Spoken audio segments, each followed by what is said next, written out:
We are set for a new world order in college athletics. I'm Pete Mundo. Heartland College Sports is where you find us covering the Big 12 Conference, and we are so glad you're here, as always, as a part of the show. So, talk about a Friday news dump story. When we found out that the House v. NCAA has been approved.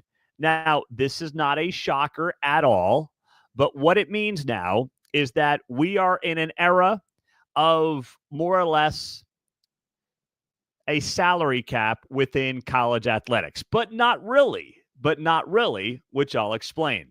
But starting this summer, the Power Four and other Division I schools can begin directly paying their athletes via an annual revenue sharing pool capped at roughly $20.5 million per school in year one. So you've likely seen these headlines over the last few days, and you're saying, well, what does this mean for me? In the short term, what this means for you is if you are a fan of a Big 12 school and you go to games, my guess is your ticket prices will go up. Concessions will go up. Asking for more money to fund your alma mater, maybe through your NIL fund, is also going to increase and go up. All those things are going to happen. And you're like, wait, hold on a second, Pete. I thought we were supposed to be solving this issue. I thought this was going to make it so that now every school will be equitable with this $20.5 million salary cap, and we could just move on. And Ohio State was the same as Iowa State, and USC was the same as Texas Tech, and now we're off to the races. No. Please don't kid yourself. We are only in, I would guess, maybe the fifth inning of this entire fiasco that has become how to pay college athletes. Maybe the fifth inning. I might be being generous putting it in the fifth inning. This thing is a disaster and a half, and it didn't get any better. It might have gotten a little more clear, but trust me, this is not going to change the fact that the top college football programs are going to be dumping tens of millions of dollars into their teams. This was what one power conference personnel director told The Athletic over the weekend. The top football teams are going to cost $40 to $50 million a year. That's where this is going. Anyone who thinks different is absolutely nuts. So you're like, wait, but Pete, what do you mean? We're being told that each program gets $20.5 million. Yes, that's true. That is what they'll be able to pay them through this settlement under this kind of quasi-salary cap that these schools are being told they have to basically stay under. But then there's the NIL angle. Then there is NIL Go, as it's been dubbed. This is being managed by the accounting firm Deloitte, which instructs athletes to self-report any third-party NIL deals worth $600 or more for review. The idea is that any of those deals that fail to meet a valid business purpose and or fall within an approved range will be flagged and must be adjusted or taken to arbitration. How do you think that's going to go? You tell me, when the billionaire donor at fill-in-the-blank school, Texas Tech, wherever, gets told, and I'm not trying to pick on Cody Campbell. He's just the biggest billionaire donor right now in the Big 12 and the most recognizable. I'm not picking on him at all. It's just, a good example. Cody Campbell gets told he can't give this football player, this basketball player, this softball player, this baseball player, this kind of money because Deloitte said he can't. Deloitte, which is managing the NIL Go. How do you think that's going to go? That will be in court as soon as they can get it into court. That will be fought legally as much as this entire thing has been fought up to this point. That's exactly how this is going to go. So this is not what some people are making it out to be. This is not really leveling the playing field. It's just frankly making it even messier in many respects. Now, there will be opportunities for scum schools, which I'll get to here shortly, but this is not the panacea that some people want to turn it into. Now, what about this NIL Go? And let's talk about this here for a second. Our guy Matthew Postins wrote about this on heartlandcollegesports.com. It is our lead story. I would suggest you go check it out. He broke this thing down very well. But with this NIL Go deal, there's a few things that need to be noted here. First off, the new College Sports Commission site says that Deloitte's NIL Go clearinghouse for NIL deals over $600 will not determine fair market value. Instead, it will ensure deals that are within a, quote, reasonable range of compensation based on multiple factors. Okay, how do you interpret that then? So if they're not going to do this based on what is perceived to be fair market value, then what are they possibly going to determine any of this on? You tell me. I mean, this is from the College Sports Commission website, and they're the ones who are going to be clearing these things. On their website, it says NIL Go does not calculate fair market value. NIL Go's range of compensation determines whether the subject deal submitted by the student athlete does not exceed a reasonable range of compensation based on multiple factors, including but not limited to the deal's performance obligations, the student athlete's athletic performance and the social media reach, the local market, and the market reach of his or her institution and program. Who is Deloitte to sit there and tell Texas Tech or Kansas State or Oklahoma State or UCF or any of these Big 12 schools or any college program for that matter what they can or can't pay somebody? This thing is going to end up in court on day one. And the other problem is it looks like it actually hurts teams in smaller markets. And there are a lot of Big 12 teams in smaller markets, right? A lot of the Big 12 schools are not in what you would perceive as big markets. So if part of the NIL Go determination on what is fair is based on the local market and the market reach of the institution and program, that is not a place that anyone in college athletics should want to be playing in. Because then what you're telling me is that USC would have a much easier way to get approvals on deals than, say, let's see, Kansas State. Manhattan's not a booming metropolis. Lubbock, Texas, Stillwater, Oklahoma, Ames, Iowa, right? But USC, if LA, which is the market, is what we're in part considering on whether or not Deloitte approves certain deals, that's total BS. That can't stand. Because here's the other thing. Let's take Rutgers in New Jersey. Rutgers is not a school that anybody in New Jersey or the New York City area cares about athletically.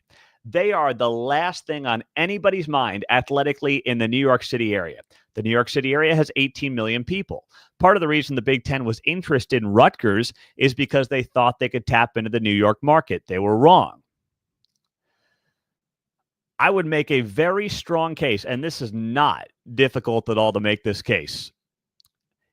It is a much bigger deal and bigger brand to be a stud in Stillwater, Oklahoma than on Rutgers campus in Piscataway, New Jersey.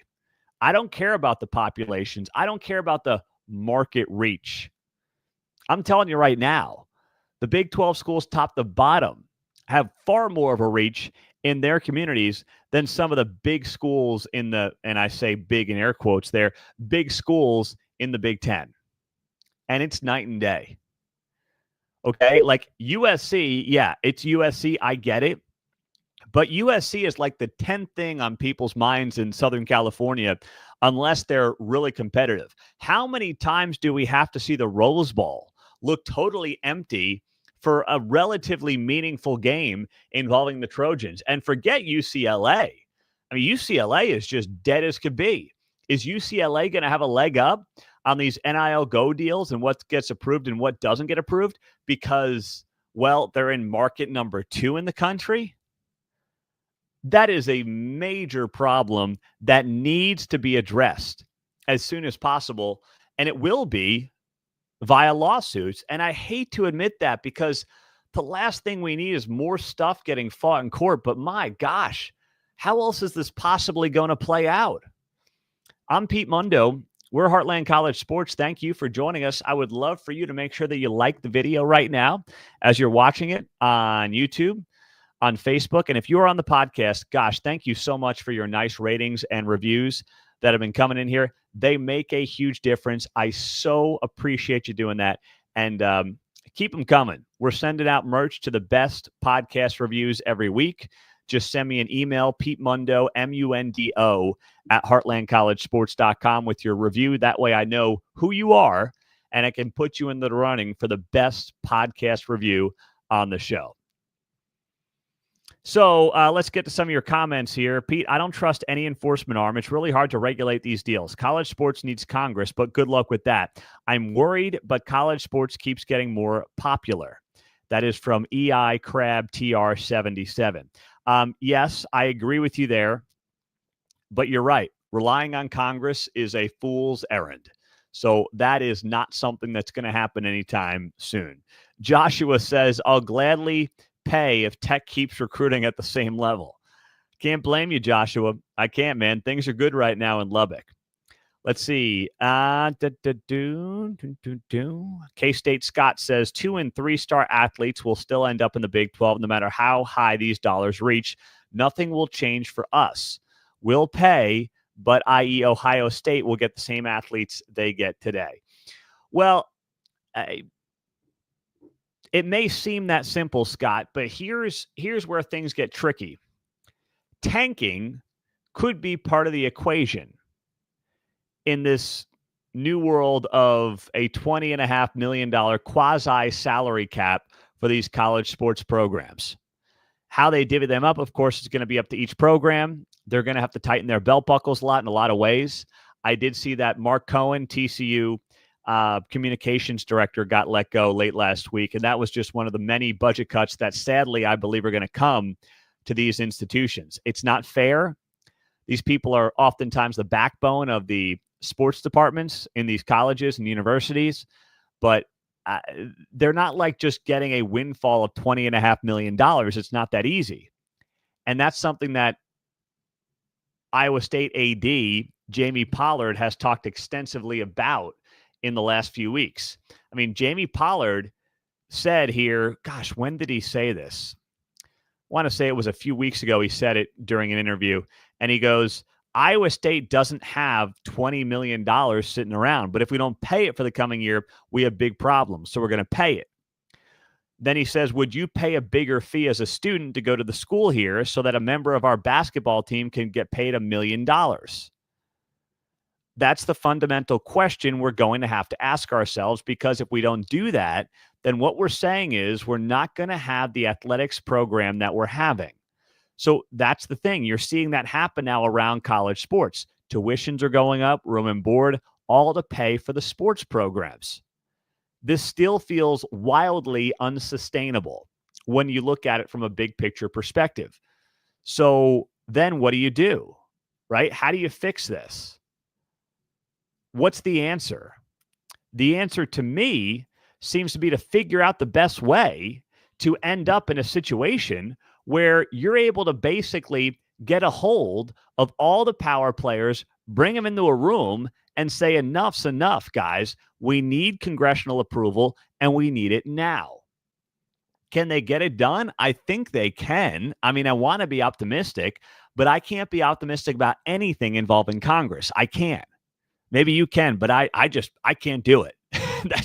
That's across the partisan spectrum. I have no confidence in them doing anything meaningful for the average college sports fan that works for the craziness that we're dealing with right now.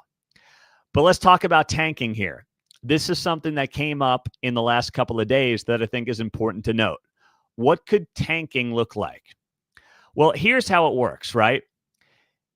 Let's say you want to spend 15 of your $20.5 million on your football team for the 2025 season.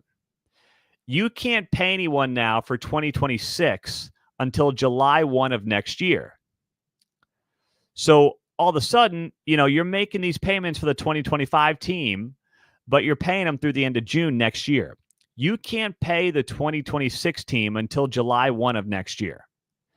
So you have to get basically handshake deals with some of these players to say, don't worry, you're going to start getting paid come July 1. But let's say you're a team and you don't expect to really win that big this year. And you're like, you know what? It's about 2026 for us. 2025 is a wash. It's not going to happen. You could come in under budget, and then you could go into the portal, get some guys next spring, or let's say after the season, use some of your 2025 money for that to pay guys to come to your school, and then say, this is kind of like your signing bonus that we're giving you right now. Here's $250,000. And then come July 1 of 26, we're paying you out of this $20.5 million allotment. Think about a team like, and I'm not picking on anybody here, but think about a team like UCF. Year one under Scott Frost, right? Let's say UCF is a team that says, we don't think we're going to compete this year in the Big 12. I don't know if we've got the horses. I don't know if we've got the players, but let's back off some of the $20.5 million. Let's try to use it as basically a signing bonus incentive for the transfer portal come January and try to get in some top players for 2026. It'll be year 2 under Scott Frost, and we think we'll be a lot better. We'll build up the program, and we can get some immediate impact players by coming in under the salary cap for 2025 and using some of that money to entice guys via the portal. That is a world that absolutely could exist in college sports. And that could help some of these Big 12 schools that maybe don't have the big time donors, right? Don't have the Ohio State money, the Texas money. They don't have even right now the Texas Tech money. But if they're savvy, if they're smart about it, then you enter a world that certainly looks a heck of a lot different. And you might be able to be very creative with how you end up basically putting together a roster where if you think you've got glaring holes, but you want to spend some of that money in the portal after the season, you could theoretically manipulate this cap in a way that is, yes, as Scott notes on YouTube right now, a scam. Is it a scam, or is it just playing the system? Yeah, exactly. J-Rod says they will be cutting back some of the non-revenue sports, or they will become club sports. You hate to see it, but that's also going to bring up the Title IX stuff here, right? The Title IX stuff is going to be a major problem for them because if you got $20.5 million to spend, you know that, let's say 15 mils going to the football team, maybe 3-4 going to basketball. What's left? And that's also baseball. And there's not a single women's sport in there right now. What do you do? The Title IX lawsuits are also coming here. That's why this whole thing is such an absolute utter mess, top to bottom. And no one has a great answer on how to solve it right now. So let me give you the timelines here on what's to come. So the settlement was approved on Friday, NCAA v. House. And that means come June 11th this week, NIL Go portal launches. This is what Deloitte is managing. July 15th is the opt-in deadline. So this is where schools are going to basically commit to revenue sharing and the $20.5 million. That is going to happen basically for every Big 12 school. That will happen. No ifs, ands, or buts. All right. After that, July 1st, first date for the direct institutional revenue sharing payments to student athletes. So that's where you can start paying your athletes out of this $20.5 million. So that's what the next few weeks look like. And opt-in schools must designate student athletes permitted by the settlement to remain above roster limits as of July 6th. So all that's coming to a head here in the next basically month or so. I mean, it is going to be beyond bizarre. Now, some people have asked the following question. What about like Texas Tech? They bring back Kennedy, their softball star, on another $1 million deal, right? NIL money. So what happened? How does that deal work out for next year? Basically, and this came from Kendall Rogers of D1Baseball.com, Texas Tech would just have to pay Kennedy in full by the end of this month. $1.2 million in cash by the end of this month as a way to get around this NCAA or House v. NCAA settlement. So she's basically just given a 1099 check of $1.2 million. She's going to come back next year and play softball at Texas Tech, and that's that. It's over. But it's got to be done by the end of the month. So that's where all this now leads to, and that's how you can get around that. And I got to imagine a lot of football players in various programs are on front-loaded NIL deals that will be paid in full by the end of this month, June of 2025. It is crazy, but it is the world that we find ourselves in right now. Thank you guys for being here. Please do make sure you share the video, you like the video, and you are subscribed on YouTube, Apple, Spotify. We so appreciate you being here as always and joining us on Heartland College Sports. I'm Pete Mundo. And for those of you who expected us earlier on Sunday, apologies. Was down with the family at Table Rock Lake, and we had a great time, outstanding time. Took the girls out kayaking, went out on the paddle boats. Not quite ready for the old jet skis yet. They're not old enough, but we had a great time, and it's always good to get away and make some memories with the family. Got 3 little girls, 6, 4, and 1, so my hands were full, but I was trying to keep up on all this stuff over the weekend, had to kind of prep for the show and come to you here on a Sunday night. So thank you guys, as always, for bearing with us. We appreciate you. Make sure you're subscribed, and we'll talk to you soon. Have a great day.